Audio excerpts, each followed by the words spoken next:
اليوم الحكومة هذه حكومة طائفية تستهدف تغيير نمط حياة التونسيين، تستهدف تقسيم المجتمع التونسي، وتستهدف ضرب التنوع والاختلاف والثراء داخل مجتمعنا.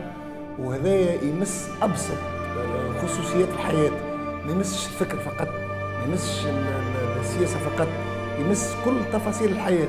المواطن التونسي التونسي اللي قاعد في القهوة راهو العام الجاي رمضان الجاي إذا كان ما تلتحقش باعتصام الرحيل، وإذا كان ما نسقطوش الحكومة هذه تنجم ما تلقاش قهوة العام الجاي، تنجم تفرض عليك حوايج كيما فرضت في مجتمعات أخرى، كيما فرضت في أفغانستان، كيما فرضت اليوم. الحكومة هذه تسعى إلى أفغان تونس، تسعى إلى صوملة تونس، تسعى إلى إلغاء كل أشكال الثراء الحيوي اللي يعيشه مجتمعنا، كل أشكال التنوع.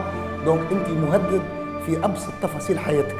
دونك أنت إذا كان ما تلتحقش بالاعتصام، إذا كان ما تجيش وتحتج، إذا كان ما تجيش وترفض المشروع اللي يستهدف نمذجة المجتمع، يستهدف مسح كل ألوان المجتمع وتحويلها إلى لون أسود، قاتل يوحي إلى الموت ما يوحيش إلى الحياة، فإنك تولي متواطئ وتولي شريك في جريمة اغتيال المجتمع التونسي، في جريمة إلغاء الحياة داخل المجتمع التونسي.